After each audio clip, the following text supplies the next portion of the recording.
All That'd be good. right, we are live, and Perfect. I am not muted this time like I was on day two. Welcome, everybody. This is, of Perfect. course, the Hashnode Writing Bootcamp. I am your host, Sam Sycamore, and today I am joined by the lovely Francesco Ciulla. And we're going to have a lot of fun today. I hope you all are excited. Thanks to Yeah. everybody who came out to the Twitter Spaces yesterday with your Q&A. That was a really fun conversation. We're going to be doing that again next Thursday. So that's Thursday the 23rd. Please join us once again with any and all questions you may have. We will also have a Q&A session at the end of this talk as well. So if you got questions for Francesco, when we get to the end, there will be time, never fear.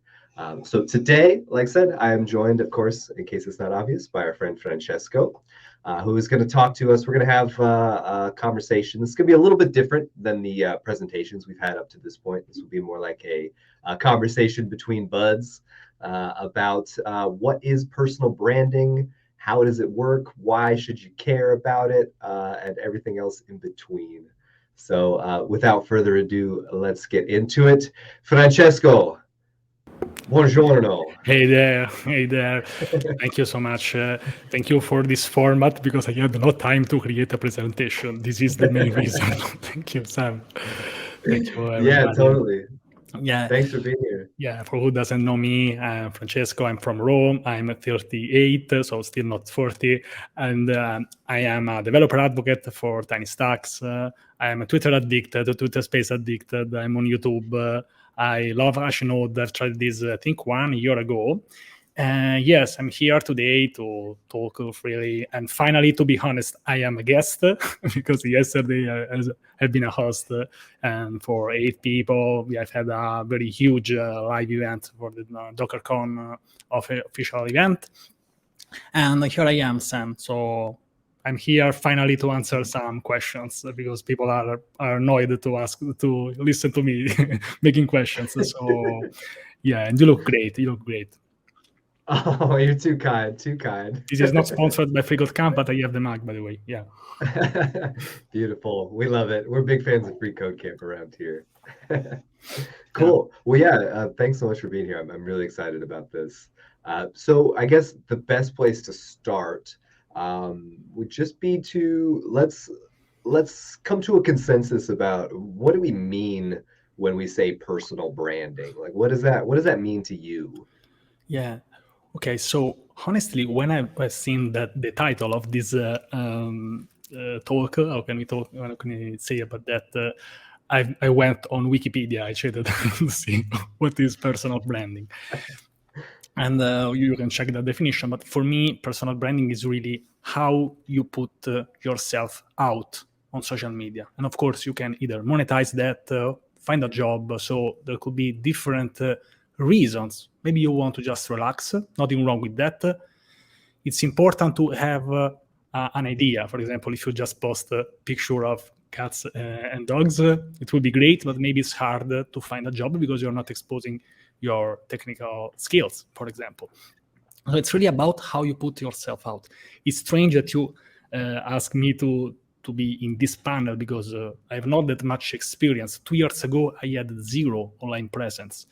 But for me, personal branding, it could be for someone who just want to come out professionally or maybe personal, or maybe both of them. For example, I am this kind of type, which maybe is the hardest one because you need to balance between being funny, being professional. So, but I like challenges. I like this style because I think that this is really the style for me. I've seen people with a super professional profile, someone with some super funny profile. Nothing wrong with that, but I think this is the idea. So yeah, find an idea and pursue that. Right on. Yeah, that's interesting that point about, balancing being professional versus also being a person and figuring out like what is the ideal ratio between those two things, and yeah, it's interesting that you had like no experience on social media before 2 years ago. So what has that experience been like? Did you have some trials and errors along the way? You mean before social media? Just like in your experience on social media, how is your voice or like the things you're Yeah, putting out there, I how's was that changed over time? yeah 2 years ago I was really that person who never opens a social media. So just working, studying in private. I didn't even know what building in public meant. To be honest, I was really focused on what I was doing. I was studying for my computer science degree, working for the European Space Agency. So I was just working. I was just a full stack developer. And then something changed because on January 2020, I started to use Twitter. I've created a small application. So no, I don't think that everybody knows this. Basically, I created this application. I said this to all my relatives, then to all my friends, and then what? So I started to, for example, to use a bit Twitter to promote that. I asked for some review, something like that. So not really a noble purpose like saving the world, bring the peace. It was just something for myself. I was selfish. I'm still selfish.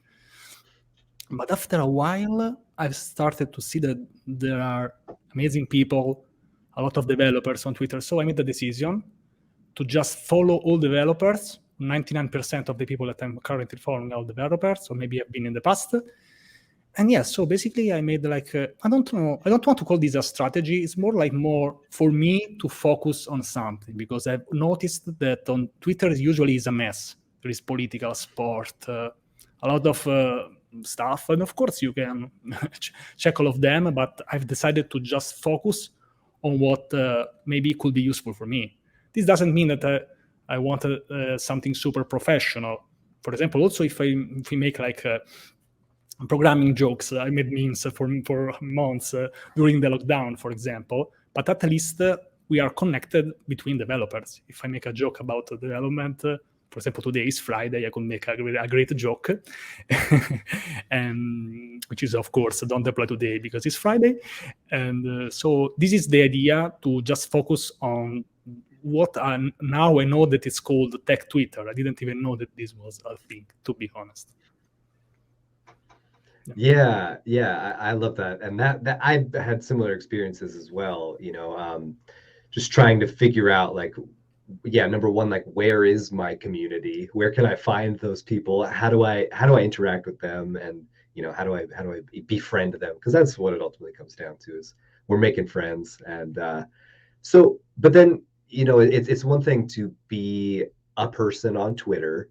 It's another thing to actually be a content creator. So how did you make that leap and go from just like being a poster to being someone actually creating content?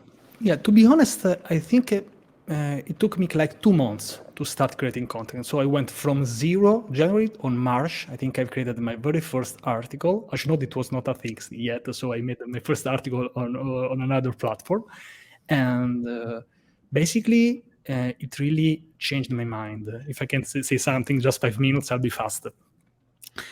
Both of my parents are teachers. I've been a volleyball coach for almost 20 years. I became a volleyball coach at 15, so very early. I do private lessons for math, physics, or chemistry. I've done some lessons on the university. So I think I have done some teaching DNA in my veins somewhere, for sure. So when I started to become a developer, I really was missing this part of teaching to people, exposing these. For me, teaching is really a mission, probably because we have talked about teaching for all my childhood at my home. So for me, it's really something very, very, very important. It should be accessible to everyone. So for example, this is one of the reasons why I like Hashnode so much. So I was missing this part, but I was not thinking about the content creation part. Of course, I was really super shy. You can ask my old colleagues. But then I've seen that, okay, now if I start to create content, I can share my knowledge again. So I start to really feel very, very good again. So this is one of the reasons also why I quit my job. We can also talk about this if you want. So I switched my mind and I started with something very, very simple. But slowly now I see also how much powerful it can be to share your ideas. I try to do this on a daily basis, annoying people on Twitter, to go out, make a video, or make an article, we have a lot of excuses. I am a master of excuses, so it's hard to to fake me. But so this is the idea. So finally, when I came back to the teaching stuff, I planned to quit my job in March 2020, and I quit my job in March 2021. If we want, we can go through this. It has been like 1 year, like me working every day on this, because and my job was also good. I invite someone who have maybe some very bad job. Honestly, I had a very good job for the European Space Agency. 200 people in the project, almost 50% women. So something super strange also in our tech Twitter, sadly. But I've seen that after a while, creating these private repositories, because of course I can share what I've coded there. So basically, I had like two lives. I had to work for the European Space Agency, 3 hours of commute every day, and then come back home and start to create content. What really helped me, it has been the COVID. I always feel bad when I say this, but basically I went from 3 hours of commute every day to 0. And basically these 3 hours have been moved to Twitter. So basically this is one of the reasons why I've grown, of course. I really feel not really special. I've not special skills. My only skill is that I work, really. I truly think this. Yeah, let me say. I love that. Yeah, and so for you then, the content creation was really just about getting back to teaching, that thing that you were really passionate about. I had missing this part for basically 3 years, because basically I stopped. And for me it was very. I don't want to say sad, but I went from working on a gym 6 hours per day to sit on a chair 8 hours per day. I don't know if you know what. Basically, for me it was really stressful, because, for example, I never had this problem of you should exercise every day. We post about this every day on Twitter. Before that, I had really not that problem. So now I have this problem. I like to wake up in the morning. We can talk about my routine, but for now I just feel that I'm just exercising in the minimum, of course. Yeah, that's it. I love that. So yeah, that must have been a really tough decision, to decide to leave a job that was, by all accounts, a great job.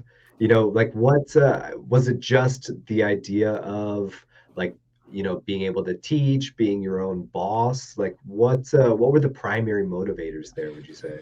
This is a great question, Sam. The first reason is freedom. So I want to be free to do whatever I want during my day. For me, it's not, and I'm not here to judge everybody who has a job. For me, if you have an honest job, I'm totally with you. I've tried to do this for 3 years. It's not really for me. I can work for 16 hours for myself. When I started to work for someone else, that person is very lucky, because I work hard anyway. But I really wanted freedom. So this is also one of the reasons, I never said this. This is also one of the reasons why I forced myself a little bit to start my YouTube channel, because I knew that if I would have started my YouTube channel, I would have had way more opportunities. I can say something else which I've never said, I think. I've worked there for 2 years without even a holiday day. So basically I had like 40 days of holiday. So basically I took all of them, and then I started my YouTube channel, because I've monetized my YouTube channel while I still had a full-time job. But this is my little secret. But of course, I could have done this because I had me working there for 2 years without getting a day of break, maybe just a couple of them. Basically, I had like 40 days with a full-time job. So I also got a salary to pay my mortgage. And meanwhile, I created my YouTube channel. So I accumulate these days, and then I started.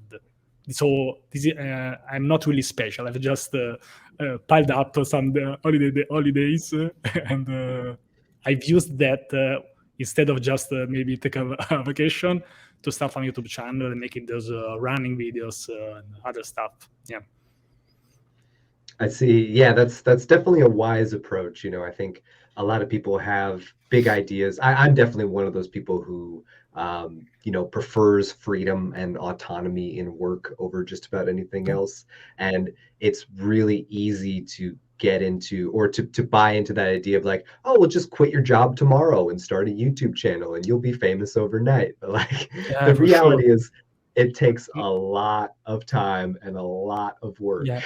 Do you want some statistics if you want to start YouTube? Usually I make tweets about starting your YouTube channel. Now I can make say something to maybe think about starting that. I created in 1 year like 220 videos, so almost one video per day, and I got like 200 euros to just give you an idea. And I'm also super happy because at least I've monetized my YouTube channel. So it's not about the money that you get from the ads.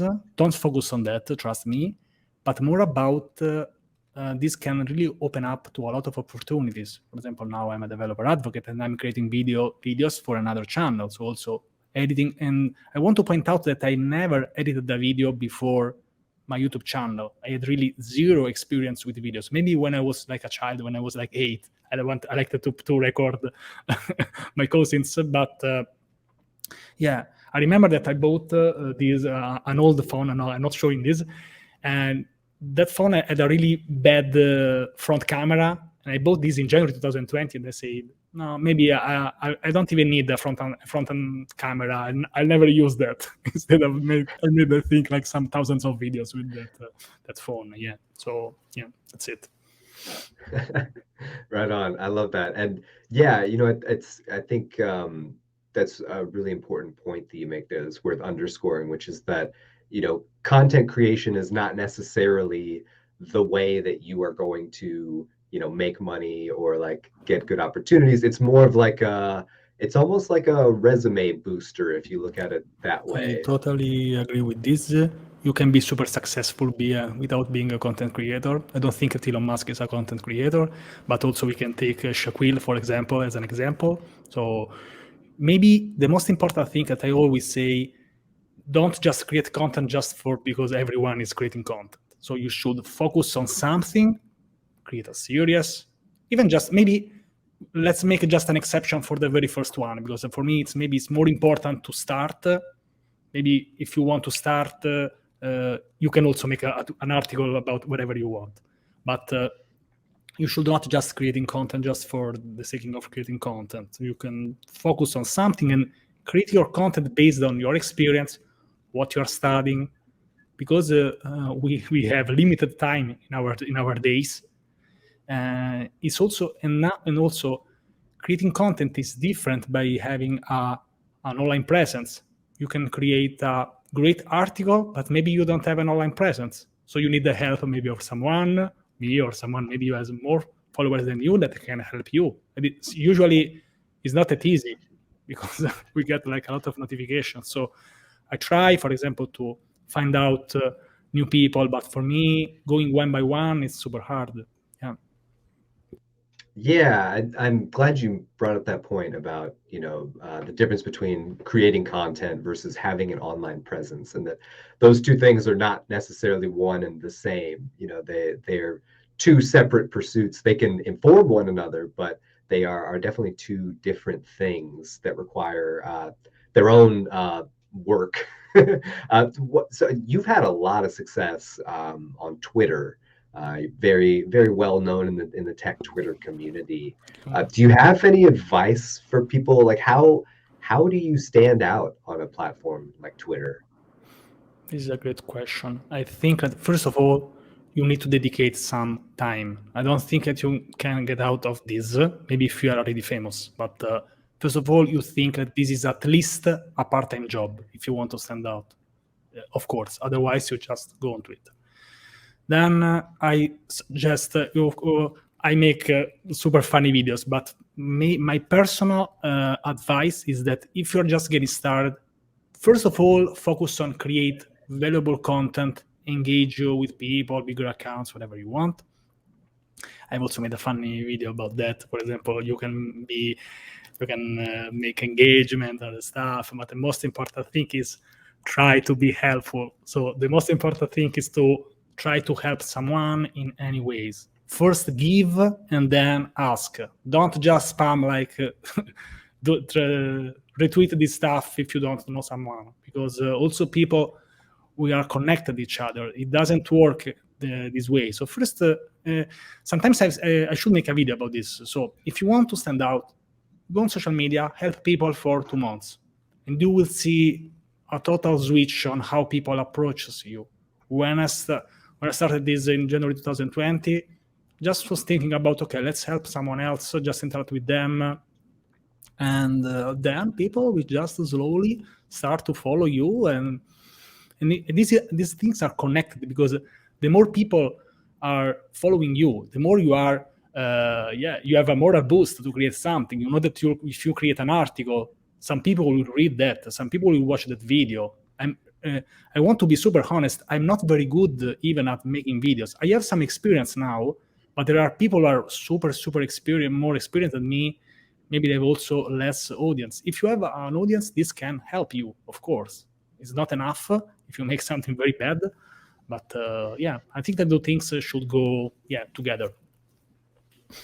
Yeah, excuse me. I love that advice. I think that's so important to underscore that first give, then ask. And my experience was that when I joined Twitter, Not just on social media. I just want to point out that this is a rule for the world, yes. not just for Twitter. Okay. Yeah. That is great advice. Yes, it applies to all things in life, definitely. But my experience on Twitter, I joined about a year ago when I was first learning to code, and so like I had nothing to offer to anybody. Like I was learning HTML and CSS, and I was not qualified to like answer anybody's questions. But what I found was that the way that I could give, the way that I could be helpful was just offering like enthusiasm and encouragement and support, like finding other people in the same situation as me and just saying, hey, I got your back, you could do it, we're in this together. And so I just wanted to point that out that like, even if you don't feel like you have anything to offer in terms of like knowledge, just showing up and being supportive it will get you everywhere in life. Perfect. I agree. I love that. Okay, so this is speaking of standing out. This is a question that I think a lot of people have when it comes to maintaining an online presence, right? It's this idea of like, what if I'm kind of shy or introverted? Is there any hope for me on social media? I love. I was waiting for this kind of question because trust me. Maybe I've changed my approach, but inside I'm always the same. I'm still an introvert. Just let me say a little story. Some months ago, someone sent me a message. I was already doing some videos, and he said like, Francesco, you are such an inspiration because you were an introvert and look at you now. So I was like walking in the morning and I said like, is this true? Have I really changed my nature, or I was just getting used on making videos? So I make a video and I was started to think about I'm an introvert, but I'm an introvert, but I'm also do YouTube. So while I work, I have some silly ideas. And I said, okay, so I created a term, which is introvert tuber. What is an introvert tuber? It's basically an introverted who also is a YouTuber. So the two things are not just you do one or the other one. I'm sure, and I had a lot of people also confirming this. Let's make just one very small example. Traversy Media defines himself a very huge introvert. So this is already, we can also just stop speaking now, but let's talk a little, just a couple more minutes. If you are an introvert, you can be still have a lot of skills. You can have really a storm inside you. The problem is that it's inside you, and for you is a problem to come out. Okay. So you need to solve this problem. How do you solve this problem? Let me try, because I'd say what worked for me. I talk to introverts because I'm also an introvert, and this is my nature. You need to, first of all, calm down and then put yourself in the best condition. You need to be fit, exercise. Don't just sit on a chair and say, okay, now I need to make a video, now I need to make a video, because it doesn't work that way. Usually introverts are also overthinker. Here is the first one.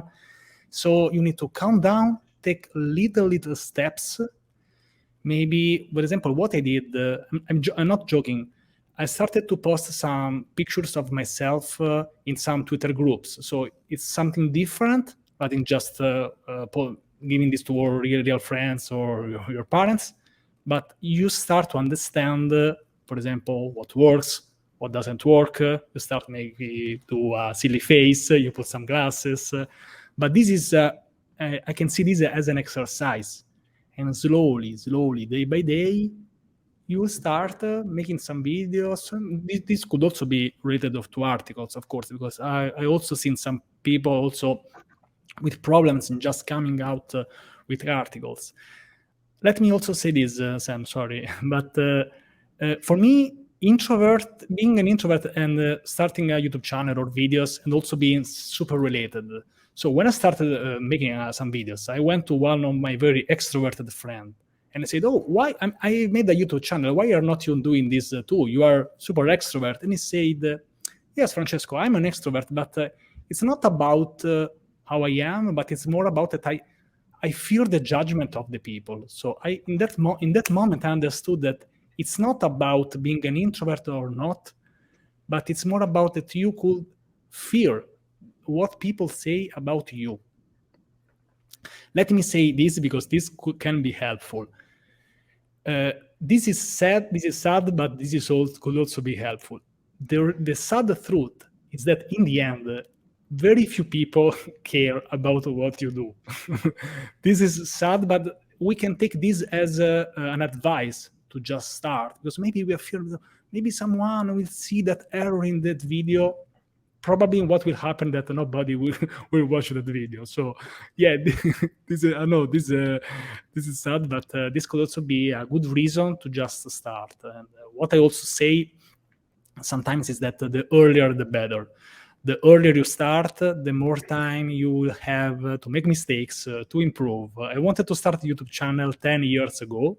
Probably I would have had way more experience now. So yeah.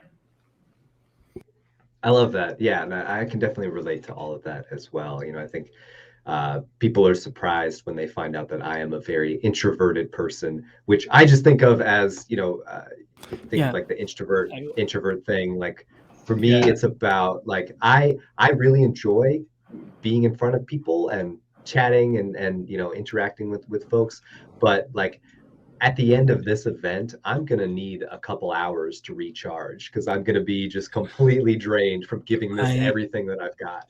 Yeah, I literally felt asleep yesterday after the Docker event. And for example, sometimes I get a little bit upset because I have some people like saying like, no, Francesco, you are not introvert. So they are saying to me, my nature, maybe I know.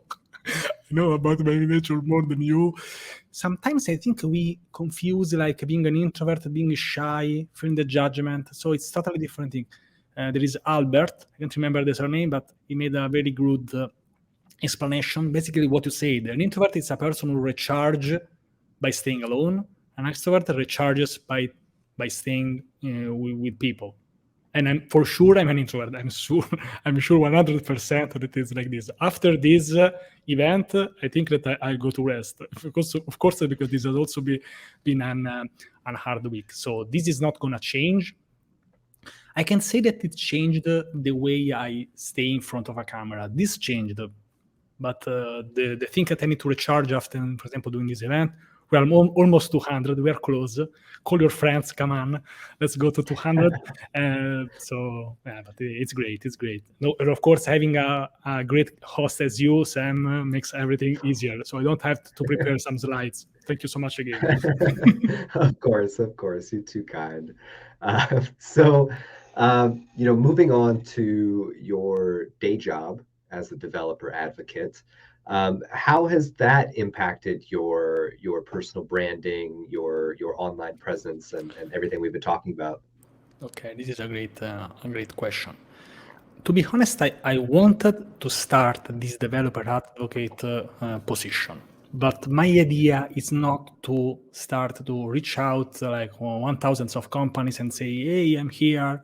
Just take me as a developer advocate." This is not my, let's say, strategy. I prefer to do the opposite, to attract the job instead of looking for that. I don't know if this is a coincidence, but I got this real offer. Of course, we get like a lot of messages on LinkedIn, but as a real offer, I say like, Francesco, we are offering you this. Would you like to join or not? So it's different. Like having like, we are looking for this position. This was a person on Tiny Stacks affair with I was already talking with. And I was saying, I don't know if this is a coincidence, but the day after I became a Docker captain, we got serious about this. So maybe this has been connected because, and let me explain super fast. Docker captain is not something that I call myself, but it's like the Docker. I don't know how you call yourself on Hashnode, like ambassadors or advocates. But it's, by the way, it's a volunteer role.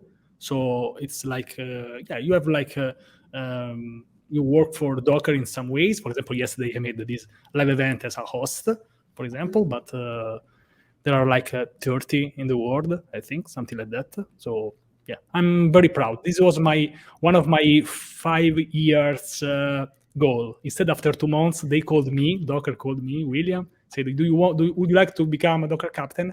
And I said yes, of course. I was working for that, but yeah, the earlier the better, I said before, earlier, right?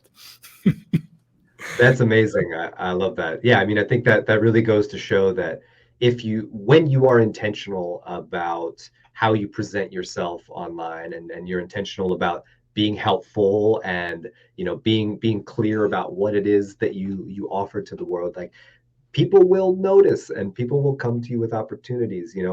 I'm biased because that is what has happened to me basically every step in my career in tech. It's just like, because people know who I am and what I do, they come to me with opportunities more often than not. And I know that sounds too good to be true. I thought it was too good to be true until it started happening to me, but it's all just as a result of putting myself out there at the end of the day. Yeah.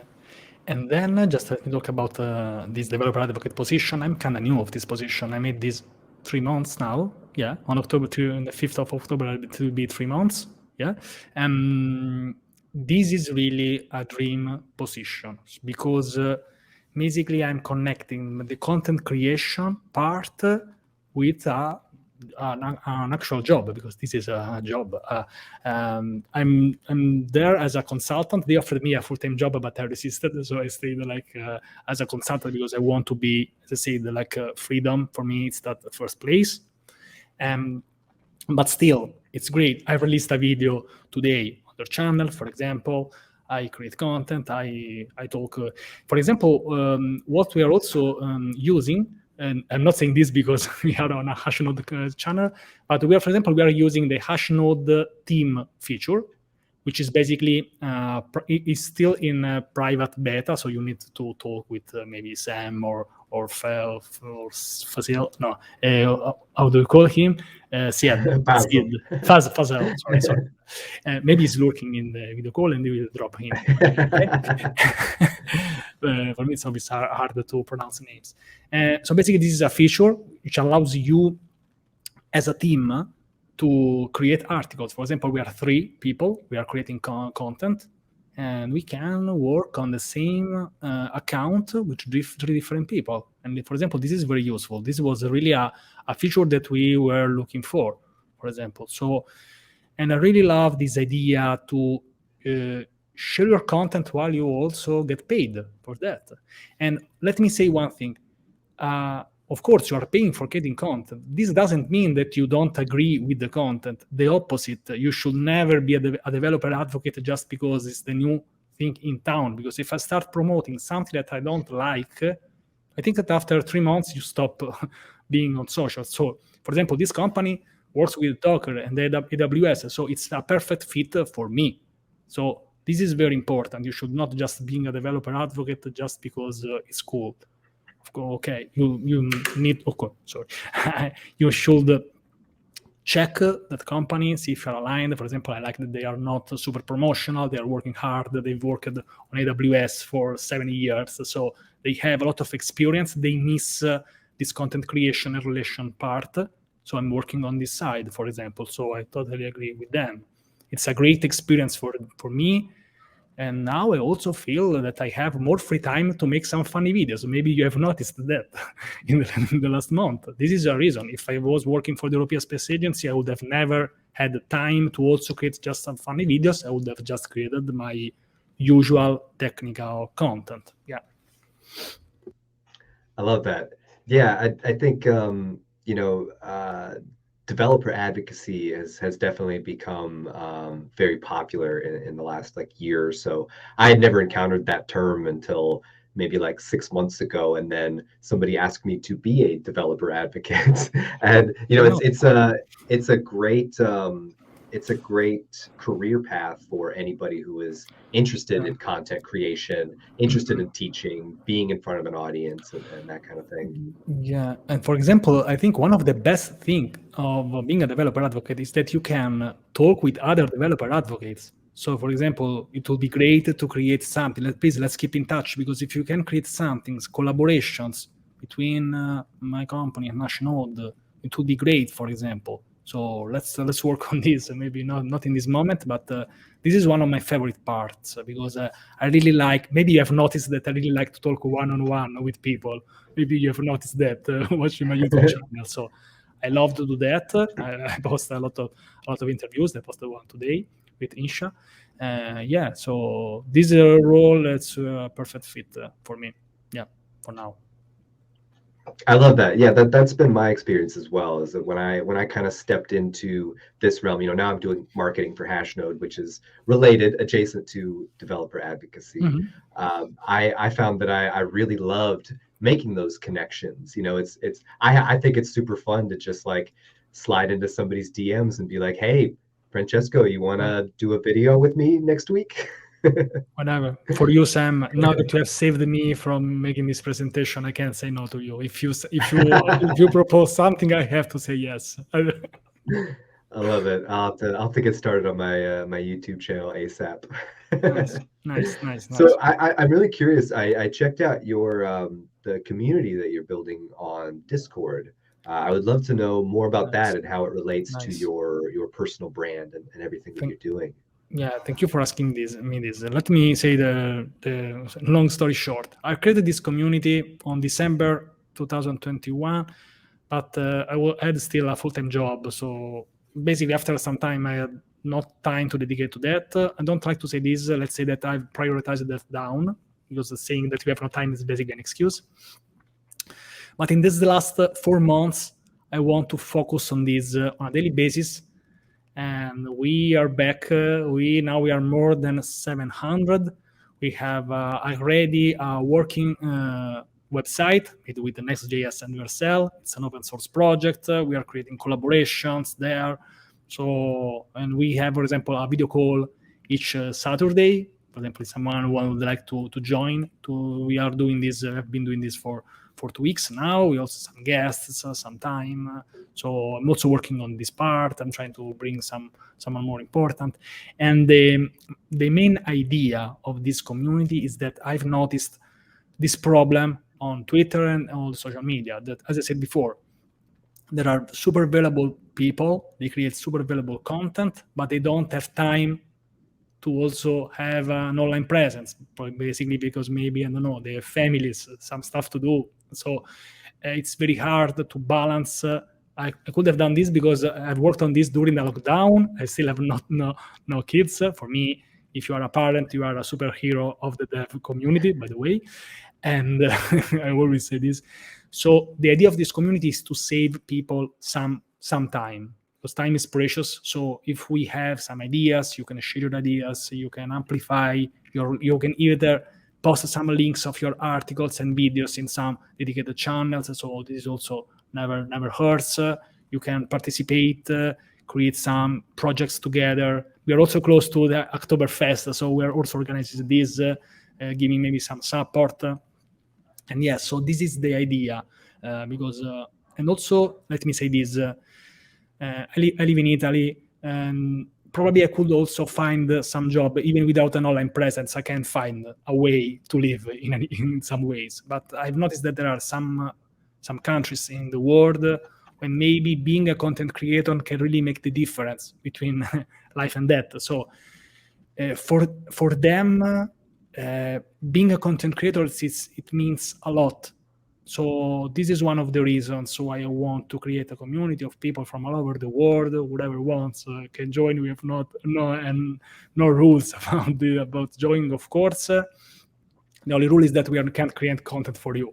Of course, you can create the content for yourself and collaborate with other people. But I think this can really help someone. Of course, the more you are active in this community, we have created, for example, some roles to handle the pull request on the website. We have a lot of stuff. We also have some sponsors already. So yeah, this is the idea of this 4C, which stands for Cool Community of Content Creators, or Cool Community for Content Creators, as you prefer. So yeah, that's it, the idea. I love that. Yeah, that's such a valuable thing to be able to bring people together like that to work on ideas. I spent many years toiling in obscurity alone by myself, creating content, and it's a lonely road if you're doing it by yourself.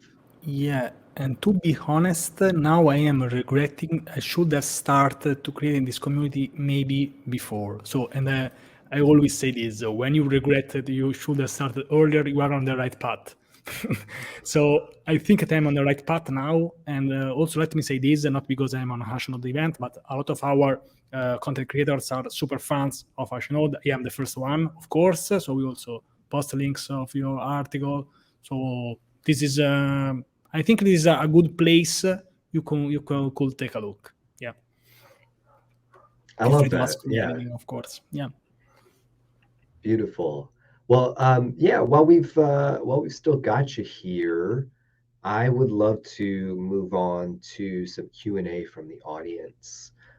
So for folks who are tuning in, you can make your way over to the Q&A tab, ask questions, upvote some of the questions that are already there. I'm going to be kind of sorting these by here. Let me check. So let's Ruti. What is medicine? Oh, we have a lot of questions. Come on. Yeah, I'll pull some up here so we can take here a for look. You. We'll start with Ruthie here at the top, who asks, how long did it take to become a developer advocate? How did you know that this was something you wanted to do? This is a great question.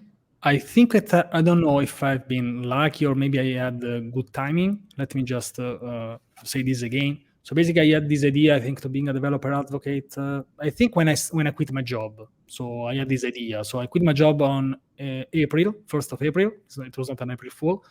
So in that time, I stopped to have a full-time job. I had some clients, but I was looking for this developer advocate position. And I got this on July. So May, June, yeah. So 3 months approximately. But of course, it's hard to say a time because I had already a past experience on all the social media. I was working for creating content for more than 1 year. I already posted, I think, about 200 videos. So it's hard to decide. I think the best thing to do is to just start to work on your online presence. I don't know if you can be a developer advocate without a social presence. Maybe you can, but you need to work more. Maybe you need to work in a while. Yes. So first of all, you create on your. I don't know. I can't create a goal like in 2 years. I just think in like 3 months, 4 months, and then I see. Sometimes I put some 5 years goal, and usually I fail. Yeah. Yeah, I know what you mean. It's hard to make plans beyond what's a couple months ahead of me. Cool. Yeah. Let's pull another one up Thank you. here. It was Ruti, the name, I think. Yeah. Yes. Thank you. Here's one from our friend Igor in Finland who asks, Igor. how can you stand out in a sea of other tech professionals writing blogs and creating content? This is a great question. I think that the real way and the lazy way to do that is to focus on just one topic. This, of course, you can also try to post, because I've done posts about different topics. When I started to focus just on Docker and make all my content related with Docker, of course, you can also create, for example, if you get another application, this could also be linked to a front end. But I always put Docker, if it's not like something like more motivational article, which is rare. I try to put this topic in each of my articles. So basically, if you go on my Hashnode account, blog, you see that all the articles are about more or less the same topic. So this could sound strange, but I think this is the real solution, because if you start making too many articles on too many topics, I think that it's very hard for you, especially if you are creating free content. You can't do this forever if you are not a millionaire. I don't know. But the idea is to, sometimes I say that less is more. So you focus on something, and then of course you can expand, you can create a new series. For example, now I'm creating a video series with articles on Docker and AWS, but you always see Docker in my articles still. So this worked for me. And also I've seen other people super successful. Maybe they focus on one topic and they master that, because after a while you keep repeating the concepts, you see a series, you can start, for example, I think that you start to collaborate with other content creators, because if you are recognized as a GraphQL expert, you can talk to a friend and maybe create some content together. So this is my idea. Of course, for example, there is the exceptions. For example, Traverse Media, he creates crash courses like that for breakfast. But that's really an exception. One day I'll have him on my YouTube channel and I'll ask him how he does that. Help me, please, to have him on my YouTube channel. But this is just an exception. For everybody else, you need to work on something. The most successful people that I've talked with, they've just focused on something like design or backend. The less more. I've seen people struggling. We were working on, I'm not saying names, of course. Maybe I've done like a lot of different topics. And of course, if you have a family and some other stuff to do, it becomes super, super hard. So don't stress yourself. Decide something that you really like and start. That's it. Yeah, that's great advice. I think it really gets to the importance of selecting a niche, right? Like you don't want to be the person who is known for programming. You want to be the person who is known for Svelte or Docker, exactly, you know? Exactly. Docker would be a great idea, for example, to collaborate with me. And what let me add something very fast. If you start to have this kind of niche, something magic start to happen. People start to tag you. For example, Francesco started Docker and they tag me, and I'm super happy what this happened. Or maybe they have some questions and they tag you on Twitter. If I have time, I try to reply to all of them. It's great that you are recognized as like someone who has some experience on a topic. It's already a lot. So yeah, that's it. Beautiful. All right. Thank you, Igor, for that question. Let's pull up another one. This comes from my pal Shara Crossland, who asks, Francesco, did you feel confident in your technical skills when you first joined social media and started making videos? And if not, how did you overcome it? This is a great question.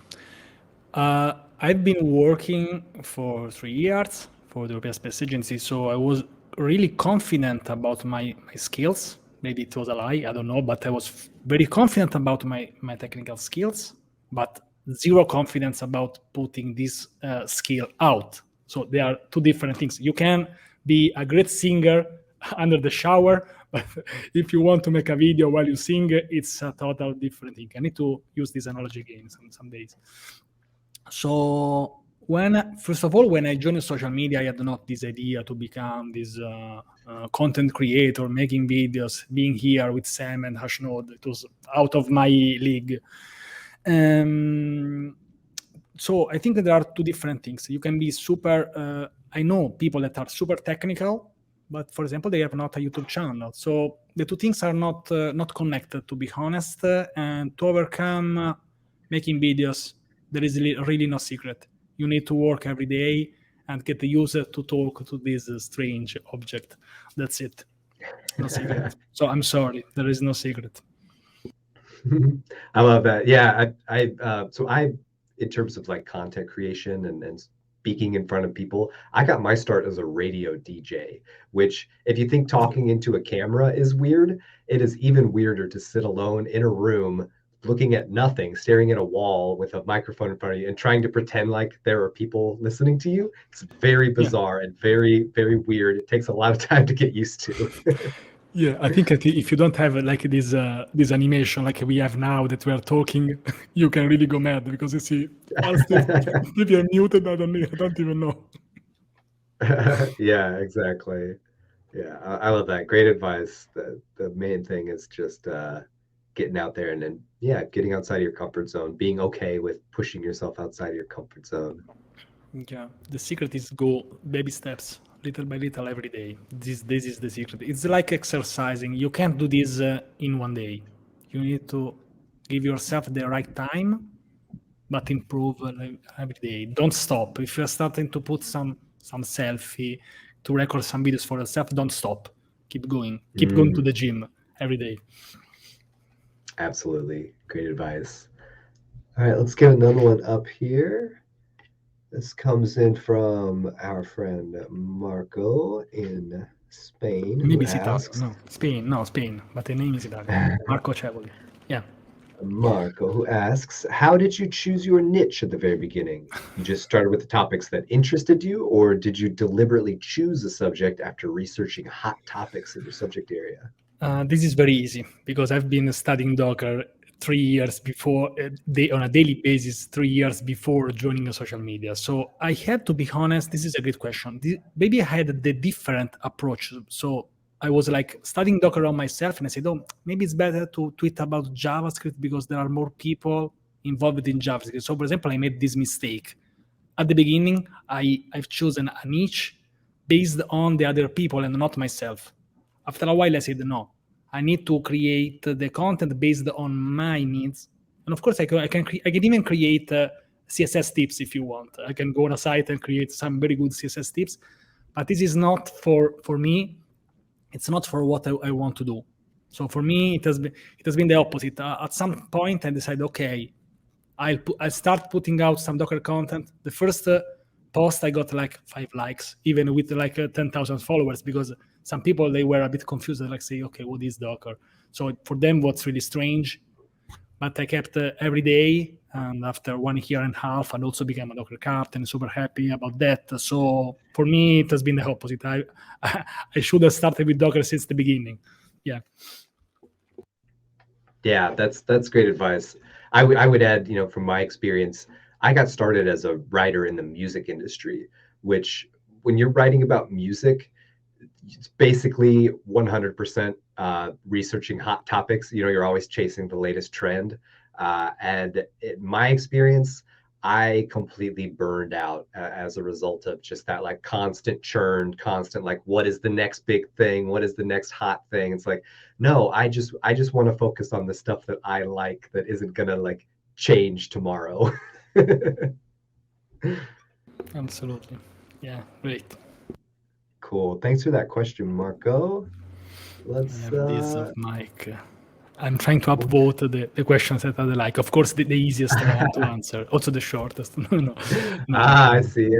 Gaming the system over here. I like this. I like all of them. Let's answer to all of them. I can stay 3 hours now. I just warm up. There is a question about the English. I love that. A question Okay, let's go with this one. I really like this question from Mike. I would love to hear your take on this. Mike, my friend, we need to work together. our friend Mike, who asks, Yes. how do you deal with negativity? Okay. Okay. Yeah. I will need at least to make one hard question, but I also upvoted this because I think that if you want to be a content creator, which is not for everyone, you need to have a tough skin, a super tough skin. So you need to focus on what you are creating content for. If I'm creating an article on basic HTML to help someone who are just getting started in HTML, and someone make a comment like, "Oh, this is too basic," you need to just breathe and focus on your goal. Your goal is to create a web series about HTML to help someone. You can go on that because you will get some people really are super easy to judge. Sometimes I figure them out like the people who are like sitting on a couch and saying like, "Oh, that goalkeeper is so bad. That Olympic athlete is so bad. Look how slow he is. You should try to compete with him, basically." So, and also what I've noticed is that if one person is really an expert in some topic, he never judge someone else. I usually take as an example Cristiano Ronaldo, because, and for example, there is an episode when there is like a Japanese guy who's trying to speak Portuguese with him, but he's not very good, and people start to laugh at him, at the kid, and says, "No, he's trying hard to talk in a language which is not confident into." So I can't really figure out an expert like Cristiano Ronaldo going on a game and saying, "Oh, that player is so bad." He will never do this because he knows the effort to put that people put. I've never seen a big YouTuber going on other other YouTube channels and start to commenting bad stuff. Probably if I see something wrong, I could send a DM like, "Oh, here you have a problem with your audio, with your lighting," just to help them. You can also, for example, if you can also leave a comment on my videos if I have made some mistake. I made a video about this, by the way, how to deal with the negativity. The golden rule is to never take it personally. This is the golden rule because you are on social media, you're like walking on a street, and some people start to shout at you. This is basically almost the same. And so if you don't take this personally and you start thinking, for example, you can use this trick, for example, you can think that the person that made a very bad comment to you, they had just a very bad day, they've been just fired, their car has been stolen, their house has been like set on fire. So they are stressed and they are using social media to let their steam out. So it's not about Mike is a bad person, but it's like, I feel bad, I feel stressed, and I don't like this person who made an article. Let me say this to hurt him, because usually that's the goal. So never take it personally, Mike. I remember you talked about an episode that happened to you. Don't worry, it happened to basically all my friends, and I'm not, of course, an exception on this. We need to deal with that. Yeah, a good, very good thing that you can have, for example, have some friends. Never stay alone with a bunch of people who hates you. Have a Twitter group, have some WhatsApp group when you can share these ideas. Instead of saying reply to them at first, you talk to them, and then you can decide, for example, maybe they can give a different perception about this. Maybe say, okay, Mike, but they say this wrong. But if a friend says this to you, it's different because they know you and they say, maybe Mike, you said this and it's not very good. Say, okay, maybe I should have rephrased this in a better way. But at least now you are prepared. Usually I try to don't reply to people who make bad comments. I don't know. I've seen people replying and then they start to fight. I'm not here to fight. I would like to use our limited time that we have on social media to try to help each other, try to create some useful content instead of arguing. But yeah, that's it, Mike. I hope that this has been useful. This is a huge topic. We should talk for 3 hours just about this. Maybe we need another episode. Yeah, that is such excellent advice. I completely agree with all of that. I would love to underscore two of the main points you brought up there, which is one, hurt people, right? So like if somebody shows up with a bunch of negative energy that you did not invite, they're trying to hurt you because they are in pain. So, don't take it personally. It says more about them than it does Yeah, about you. yeah. And And then usually, number yeah, two, have people that you can fall back on. Like the most valuable thing for me is like if somebody leaves a negative comment on something I've created, I'll just go to my people, my private Slack group and say, "Hey guys, this person's being mean to me. Am I bad?" And then they say, "No, of course you're yeah, not bad. This guy's a jerk." And then I yeah. go, "Oh, okay, And good, because I trust you guys." yeah, and I don't know why, but this happens to everybody. You get like 100 of good comments, you get a negative comment, and you think about the negative comment, and you can't sleep. I don't know why. I Mhm. think because I've thought about this. This can because maybe in the bottom of our heart we would like to be loved by everyone, but this is not statistically possible. So we need to deal with that. If they are like 1%, 10% of your audience, okay, maybe I am a bad person, but that's it. At least you, until you don't hurt anybody, especially if you are. For me, it's crazy to make a hateful comment to a person who is creating something for free. Yeah, it's really crazy. For me, it's crazy. Yeah. Yep, right on. Thanks for that question, Mike. Francesco, I'd love to get one more question in if you've got time Yeah. for it. You've got the mental bandwidth. Then my week will be. This crazy week will be over. Yeah. That's Cool. and This it is is. this is a question that I want I to rest. really Yeah. want. Thank you. I'm excited to get your perspective on this question in Sure. particular because I think this is going to be relevant to a lot of the people in our boot camp around the world. Which is that I am uncomfortable with the English language, as the English language is not my native language, so it's difficult for me to express and explain things on social media. Is there a way to deal with this? This is one of my favorite questions, Abhishek. Um, you can have different approaches. So I think I have already answered to this, for example, on a Twitter space some weeks ago. I think the most important thing is that if you want to create content, you should not block yourself because you want to maybe you want to create that in some language that you don't feel comfortable doing in English. For me, it's the opposite. Let me share this secret with just this like 2 or 3 people that we have in this live stream. For me, doing what I'm doing now and my YouTube channel is a way for me to practicing English for free. So you can have the different approach. Don't share this secret, please. Don't ruin me. But I'm doing this because I live in Italy. So here people they speak in Italian. Yeah.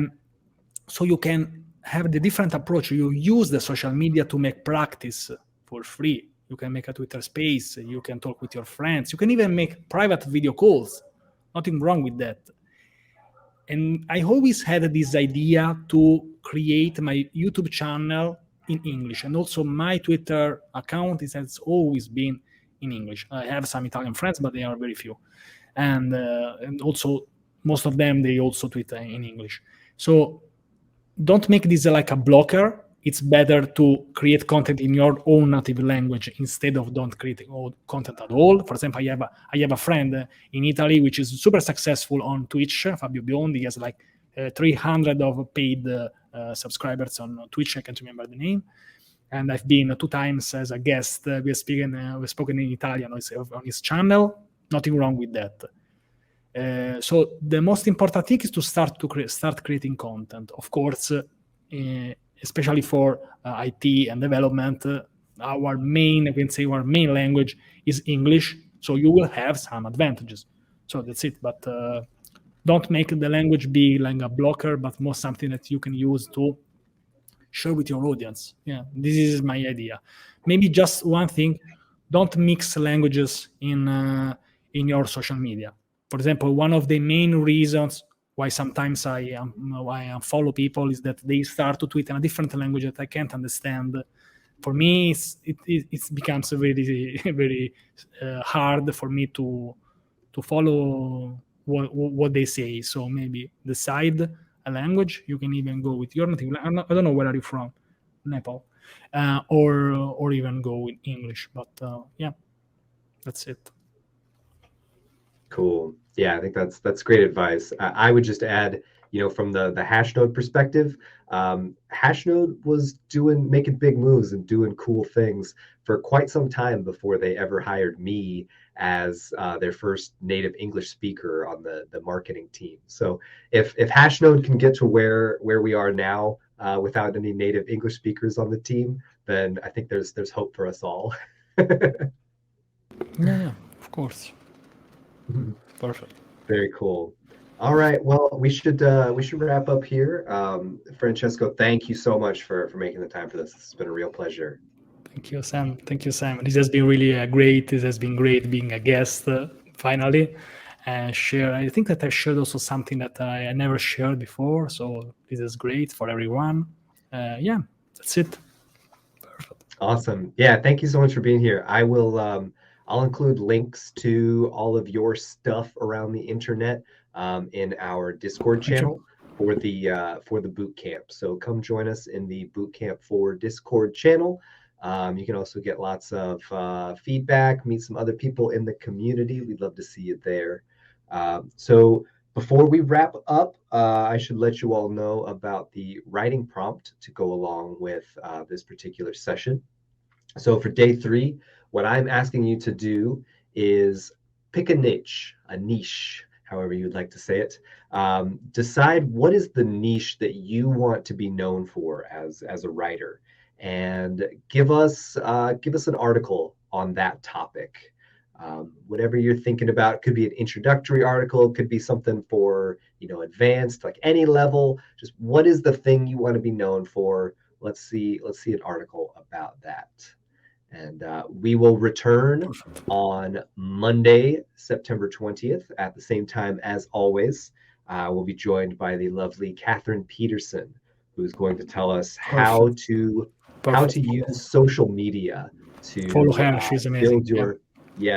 how to use social media to build your professional network, grow an audience. For those who don't know Catherine, she recently started a job at GitHub thanks to a side project she built one weekend. She just Nice. built a project for fun, thought it would be a cool Nice. thing to do one weekend, posted it on Twitter. 2-3 months later, she's working at GitHub. So dreams really do come true. And she's going to talk about how she made that happen. So I hope you all can join us. Nice. All right, great. We're going to wrap up here. I think that's everything I need to tell you all. And I'll see you on Discord. All right, take care, everybody. Bye-bye.